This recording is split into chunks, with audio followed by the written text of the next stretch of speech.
नमस्कार दोस्तों, स्वागत है आप सभी का आपके अपने YouTube चैनल हिंदी एकेडमी में। जैसा कि आप लोगों ने थंबनेल पर देख लिया होगा, आज हम लोग आदिकाल के बहुत ही महत्वपूर्ण कवि को पढ़ने जा रहे हैं, जिनका नाम है चंद्रवरदाई।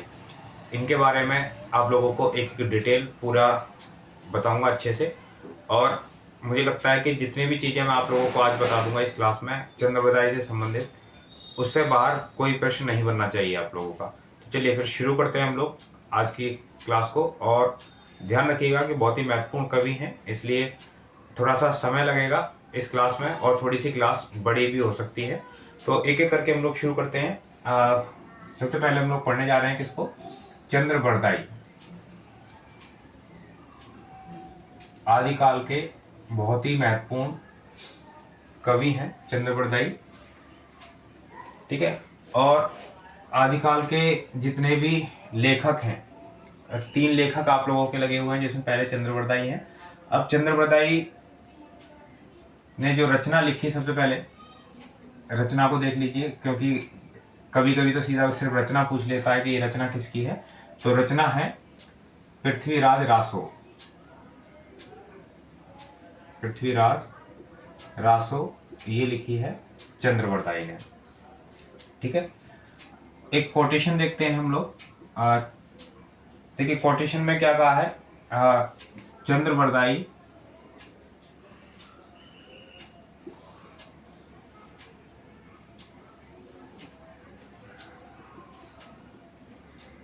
हिंदी के प्रथम महाकवि माने जाते हैं।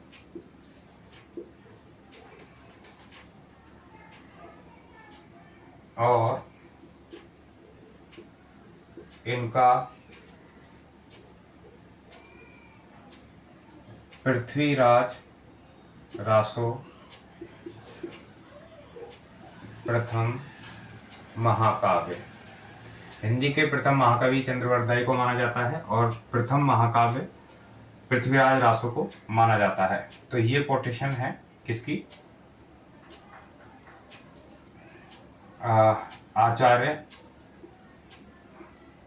रामचंद्र शुक्ल जी की, ठीक है। एक एक चीज आप लोगों को ध्यान रखना है, बहुत ज्यादा महत्वपूर्ण है। कई बार ये पूछा गया है कि किसके चंद्रवरदाई कौन है जिसके शासक के साथ में थे। तो कौन है? चंद्रवरदाई दिल्ली के जो शासक थे पृथ्वीराज, उनके राजकवि थे। दिल्ली के शासक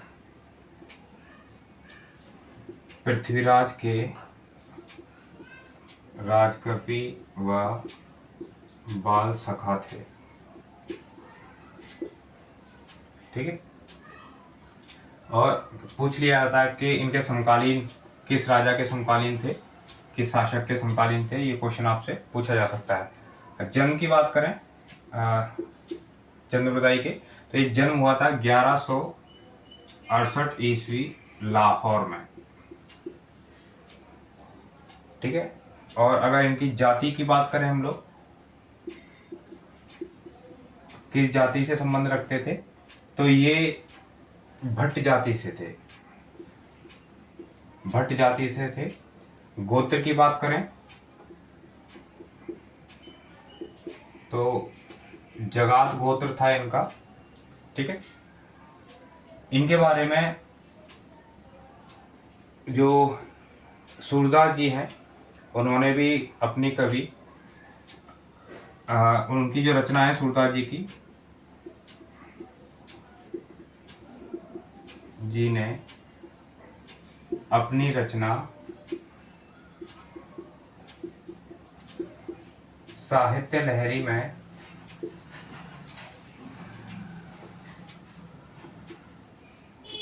स्वयं को चंद्रवरदाई का वंशज माना है, ठीक है। चंद्रवरदाई का वंशज माना है। अगर बात करें कि इनके पिता का क्या नाम था, पिता का नाम था मल्ल, ठीक है, एक एक चीज मैं आप लोगों को बता रहा हूँ, जिससे अगर इससे बाहर क्वेश्चन बनने की संभावना नहीं होगी। उसके बाद बात करते हैं कि इनकी पत्नियां, 2 विवाह किए थे इन्होंने, जिसमें जो पहली पत्नी थी उसका नाम था कमला, और जो दूसरी पत्नी थी उसका नाम था गौरी। ठीक है, कमला और गौरी, दोनों ही पत्नियों से इनको जो पुत्र थे उनकी संख्या थी 10। ठीक है, दोनों ही पत्नियों से मिलाकर के इनको 10 पुत्र थे। और इनका जो सबसे प्रिय पुत्र था, प्रिय पुत्र, जिसका नाम था जल्हड़। ठीक है, जल्हड़ को आपको जरूर याद रखना है, क्योंकि इनकी जो अधूरी कृति थी पृथ्वीराज रासो, वो जल्हड़ ने ही अंत में पूरी की थी। चलिए अब देखते हैं, इसे रफ करके हम लोग आगे चलें। देखिए, कल की इससे पहले वाली जो हमारी पहली क्लास थी, जिसमें हम लोगों ने प्रवृत्तियां देखी थी आदिकाल की, उसमें भी मैंने आप लोगों को बताया था कि नोट बना लीजिए, अपने नोट्स बना लीजिए, कोई भी एक कॉपी बना लीजिए, नोटबुक, जिसमें आप लोग अपने सारे नोट्स लिखते रहें, क्योंकि इतनी ज़्यादा चीज़ें आप लोगों के पास हो जाएंगी कि दोबारा से इन सारी वीडियोस को देखना आप लोगों के लिए बहुत ज़्यादा मुश्किल हो जाएगा। तो एग्ज़ाम के टाइम में आप रिवीजन जल्दी से कर सकें, 1 दिन में 2 दिन में पूरे सिलेबस का, उसके लिए ज़रूरी है कि आप लोग साथ के साथ नोट्स बनाते रहें। ठीक है, अभी मैंने बताया पृथ्वीराज रासो को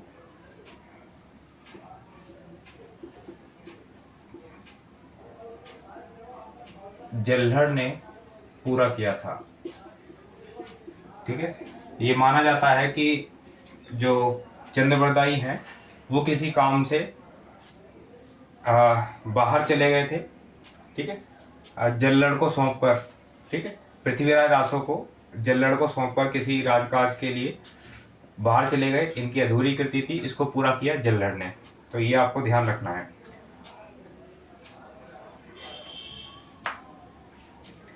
चलिए, थोड़ी सी बात हम लोग कर लेते हैं चंद्रबरदाई की जो रचना है पृथ्वीराज रासो के बारे में।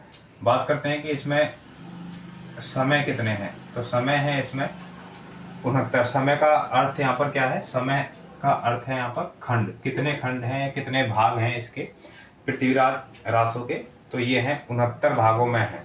ठीक है, और इसका जो हमारा मूल रस है वो है वीर रस। ठीक है, मूल रस की बात करेंगे, मूल रस कौन सा है इसमें, तो मूल रस कौन सा होगा हमारा? वीर रस होगा इसके अंदर। और वीर रस के साथ साथ आपका यहाँ पर क्या मिल जाता है? श्रृंगार के दोनों रूप मिलते हैं। ठीक है, श्रृंगार के दोनों रूप, संयोग और वियोग।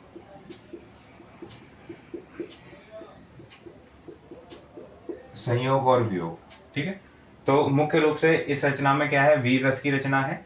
श्रृंगार रस भी आप लोगों को यहाँ पर देखने को मिलता है। दोनों ही रूप आप लोगों को, बहुत ही अच्छा वर्णन आप लोगों को श्रृंगार रस का मिल जाएगा यहाँ पर। ठीक है, डॉक्टर नगेंद्र ने इस ग्रंथ में 68 प्रकार के छंदों का प्रयोग माना है। डॉक्टर नगेंद्र ने माना है कि इस रचना के अंदर 68 प्रकार के छंदों का प्रयोग किया गया है। चलिए कोटेशन देखेंगे। चंद्रबरदाई ने विभिन्न प्रकार के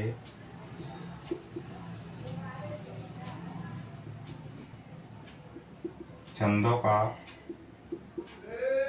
प्रयोग किया है। ठीक है, चंद्रबरदाई ने विभिन्न प्रकार के छंदों का प्रयोग किया है, परंतु छप्पे उनका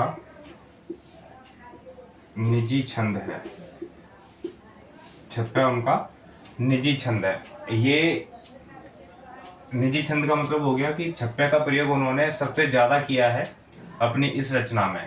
तो ये जो कोटेशन है हमारी, ये कोटेशन किसकी है? विश्वनाथ त्रिपाठी की। विश्वनाथ त्रिपाठी जी की ये कोटेशन है, ध्यान रखेंगे, बहुत ज्यादा इंपॉर्टेंट है आप लोगों के लिए। और इसके अलावा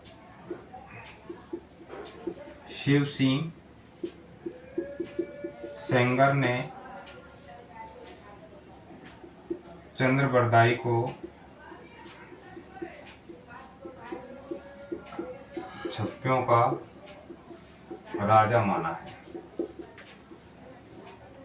देखिए, जो भी कोई ऐसा टॉपिक है जो आप लोगों को समझ में नहीं आ रहा, किसी भी चीज़ की कोई परेशानी है, तो आप लोग कमेंट जरूर करते रहिएगा, ठीक है। कमेंट करके आप लोग बता सकते हैं कि क्या चीज़ है जो आपको नहीं समझ आ रही है। वैसे मैं कोशिश करूँगा कि अच्छे से आप लोगों को सारी चीज़ें समझ में आ जाए जितनी आपकी काम की हैं। चलिए, पृथ्वीराज रासो की संपूर्ण कथा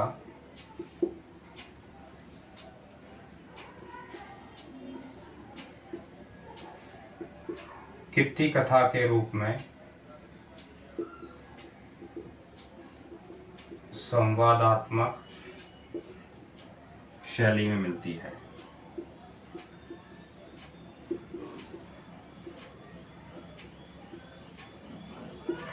ठीक है, संवादात्मक शैली में मिलती है। चलिए इसको रफ करते हैं।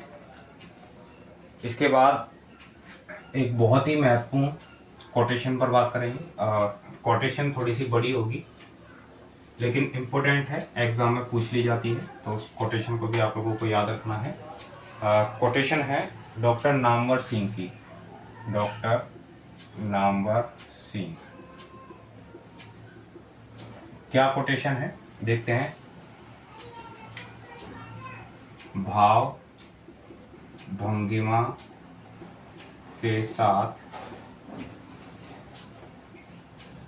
दनादन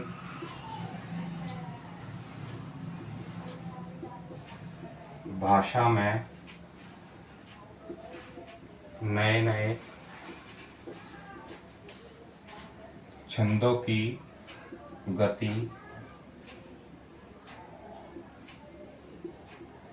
चलती रहती है और विशेषता यह है कि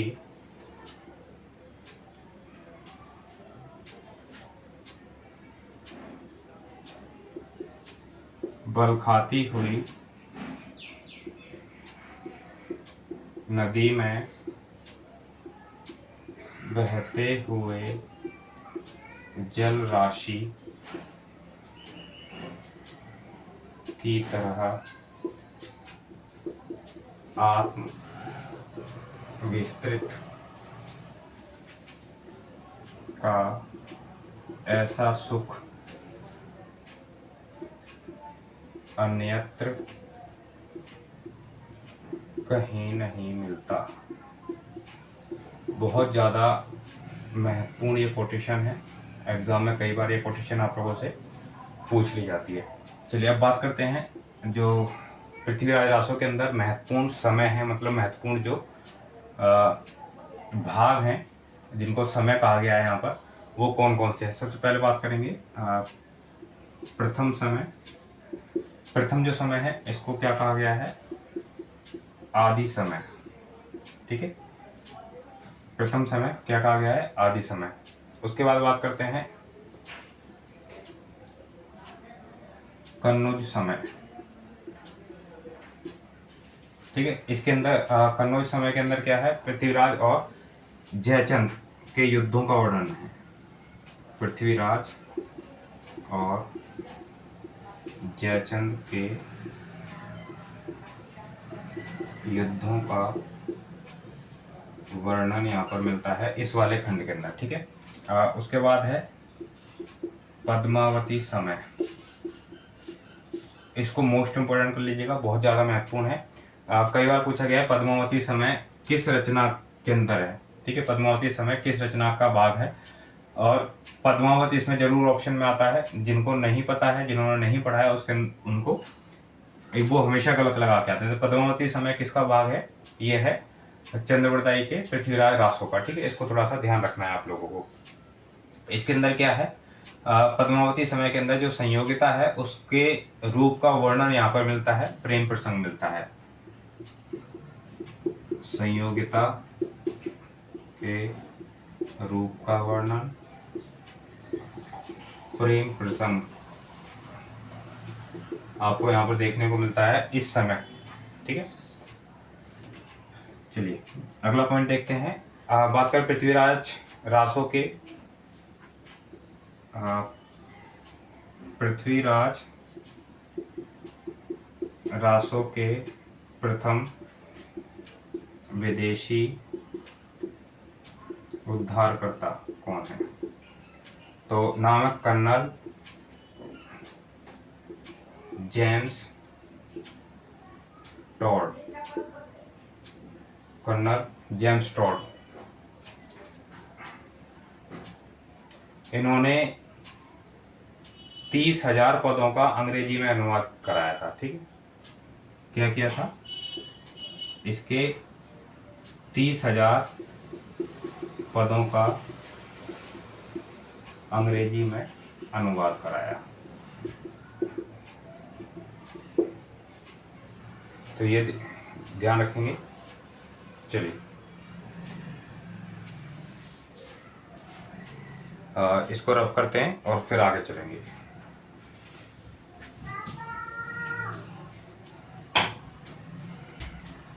चलिए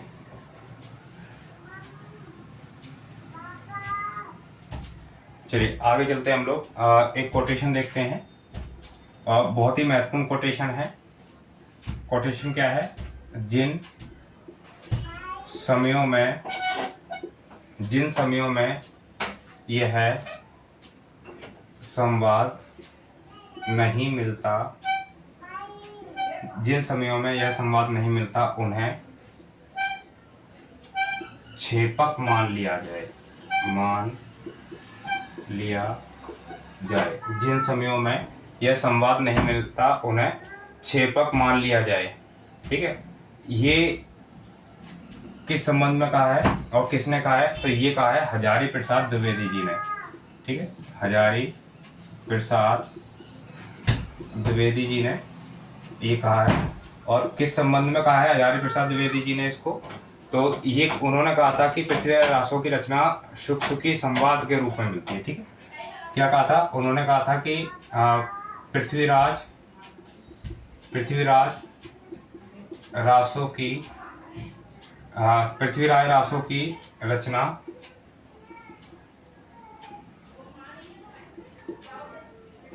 शुक शुकी संवाद के रूप में मिलती है। ठीक है, कोटेशन क्या थी, पृथ्वीराज रासो की रचना शुक शुकी संवाद के रूप में मिलती है और जिन समयों में यह संवाद नहीं मिलता उन्हें छेपक मान लिया जाए। तो ये क्या है, हजारी प्रसाद द्विवेदी जी की, ठीक है, हजारी प्रसाद द्विवेदी जी की कोटेशन है, इसको ध्यान रखेंगे, बहुत ही ज़्यादा महत्वपूर्ण है। चलिए एक बार इसको रफ करके उसके बाद में करते हैं। देखिए अब बात करेंगे कि पृथ्वीराज रासो के संबंध में अलग अलग जो लेखक रहे हैं, अलग अलग जो इतिहासकार रहे हैं, उनके मत अलग अलग रहे हैं।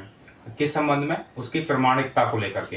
तो प्रमाणिकता को लेकर के जो अलग अलग रहे हैं उसमें हम लोग देख लेते हैं एक बार किसने क्या माना है। सबसे पहले बात करें, हम लोग बात करेंगे, यहां मैं ले लेता हूं,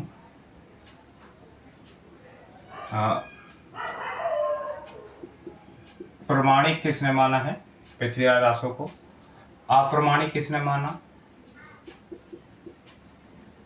और अर्ध प्रमाणिक किसने माना।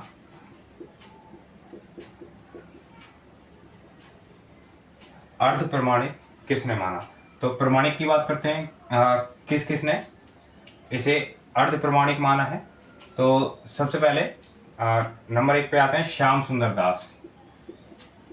श्याम सुंदर दास इन्होंने माना है अप्रमाणिक। नंबर 2, और नंबर 2 क्या है, नंबर 2 पर है मिश्र बंधु।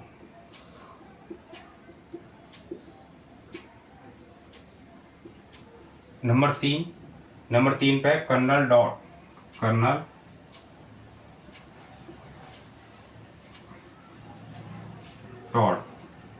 और नंबर 4 जिन्होंने अप्रमाणिक माना हुआ है राधा कृष्ण दास। ठीक है, चलिए अप्रमाणिक मानने वाले कौन थे। तो सबसे पहले जो अप्रमाणिक माना वो किसने माना, ये कई बार पूछ लिया जाता है कि सबसे पहले अप्रमाणिक किसने माना है। तो वह है कवि राजा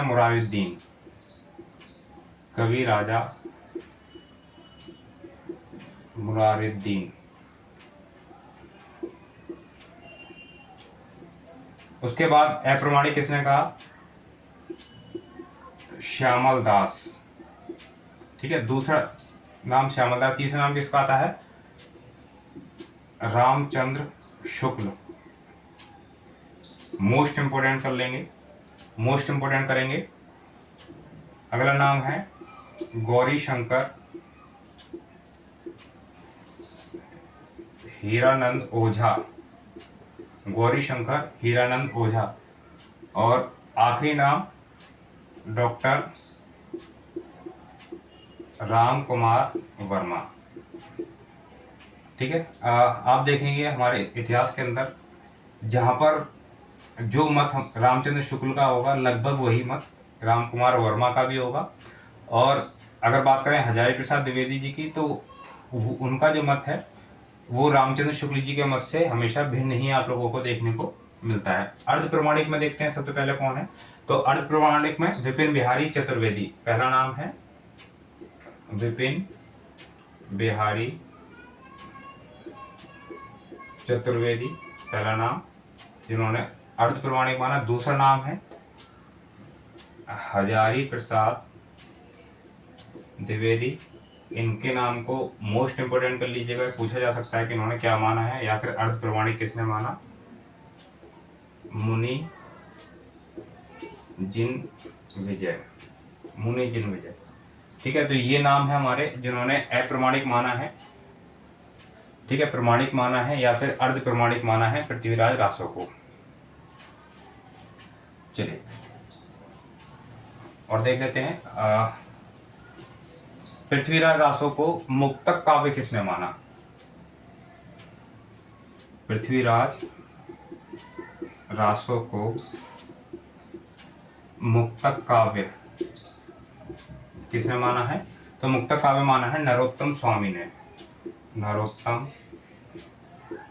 स्वामी जी ने क्या माना है, पृथ्वीराज रासो को मुक्तक काव्य माना है। चलिए उम्मीद कर रहा हूं कि आप लोगों को अच्छे से समझ में आ रहा होगा। वीडियो को अपने दोस्तों में शेयर जरूर करें। चैनल पर नए आए हैं, पहली बार देख रहे हैं तो चैनल को सब्सक्राइब कर लीजिए जरूर, क्योंकि इसी प्रकार की और भी क्लासेस आप लोगों को रेगुलर मिलती रहेंगी। और ये क्लासेस आप लोगों को हिंदी के किसी भी एग्ज़ाम के लिए उपयोगी रहेंगी, चाहे आप हिंदी का कोई भी एग्ज़ाम दे रहे हो। ठीक है, चलिए अब बात करते हैं पृथ्वीराज रासो के संस्करण। तो 4 संस्करण पृथ्वीराज रासो के देखने को मिलते हैं। सबसे पहला जो संस्करण है वो क्या है, वृहत संस्करण। ठीक है, या फिर वृहत रूपांतरण। 4 संस्करण थे, कौन से, जिसको पहले को कहा गया क्या, वृहत रूपांतरण। हम देख रहे हैं संस्करण, 4 संस्करण पृथ्वीराज रासो को हमें देखने को मिलते हैं। वृहत रूपांतरण क्या था, इसके अंदर थे 16,306 छंद। ठीक है, इसके अंदर क्या थे, 16,306 छंद थे, 69 समय थे। ठीक है, और ये प्रकाशित कराया गया था काशी नागरी प्रचारणी सभा के द्वारा, ठीक है, काशी नागरिक प्रचारणी सभा के द्वारा। उसके बाद दूसरा बात करते हैं जिसको कहा है मध्यम रूपांतरण, ठीक है। और इसके अंदर क्या था, 7000 छंद थे और इसकी जो प्रतियां हैं अभी भी अबोहर और बीकानेर में सुरक्षित हैं। अबोहर और बीकानेर में प्रतियां सुरक्षित। नंबर 3 है लघु रूपांतरण।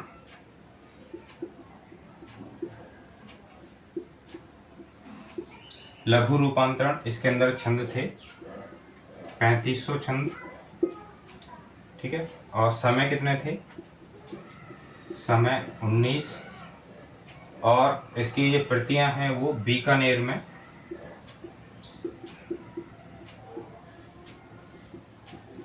इसकी प्रतियां सुरक्षित, ठीक है। तो ये हो गए हमारे 3 रूपांतरण। उसके बाद आखिरी जो रूपांतरण है उसकी बात करते हैं और आखिरी है हमारा जिसका नाम है लघुत्तम रूपांतरण। लघुत्तम रूपांतरण, इसके अंदर थे 1300 छंद, 1300 छंद और इसे ही मूल जो ग्रंथ है वो माना गया है, ठीक है। इसी को जो लघुत्तम रूपांतरण है इसी को मूल ग्रंथ माना गया है और इसको मूल ग्रंथ दशरथ प्रसाद शर्मा ने, ठीक है, इसको मूल ग्रंथ माना है। किसने माना है, दशरथ प्रसाद शर्मा जी ने इसको माना है मूल ग्रंथ। और ये जो विभाजन किया गया है 4 खंडों का, ठीक है, ये 4 खंडों का जो विभाजन है वो किसके द्वारा किया गया है, ये 4 खंडों का विभाजन किया गया है माता प्रसाद गुप्त के द्वारा। माता प्रसाद गुप्त के द्वारा ये 4 खंडों का विभाजन आप लोग देखते हैं। तो ये थी सारी महत्वपूर्ण बातें चंद्रवरदाई के बारे में, उनकी रचना पृथ्वीराज रासो के बारे में। उम्मीद करता हूँ आप लोगों को आज की क्लास पसंद आई होगी। अगर क्लास पसंद आई हो तो दोस्तों को शेयर करें, चैनल को सब्सक्राइब करें और वीडियो को लाइक करना बिल्कुल ना भूलें। साथ ही आप लोग अगर हिंदी की तैयारी को और बेहतर बनाना चाहते हैं तो हिंदी एकेडमी ऐप को प्ले स्टोर से जा करके आप लोग डाउनलोड कर लीजिए। ऐप को इंस्टॉल करके आप लोगों को कई सारी चीज़ें वहाँ पे आप लोगों को देखने को मिलेंगी जो कि आप लोगों के लिए काफ़ी उपयोगी होंगी आपके एग्ज़ाम के लिए। हर संडे को हम लोग एक टेस्ट भी रखते हैं जिसमें आप लोगों को 20 प्रश्न होते हैं और आपकी प्रैक्टिस जैसे एग्ज़ाम में होने वाली है उसी प्रकार से होती रहेगी। तो जितना हम लोग सिलेबस चलाते रहेंगे उस सिलेबस में से ही आप लोगों के टेस्ट हर संडे को होते रहेंगे। तो हर हफ्ते टेस्ट देने के लिए इसी प्रकार की और भी उपयोगी जो चीज़ें हैं वो प्राप्त करने के लिए आप हिंदी एकेडमी ऐप को जरूर इंस्टॉल कर लीजिएगा। साथ ही आप टेलीग्राम को ज्वाइन करना ना भूलें। मिलते हैं हम लोग अगली क्लास में। बहुत बहुत धन्यवाद आप सभी साथियों का।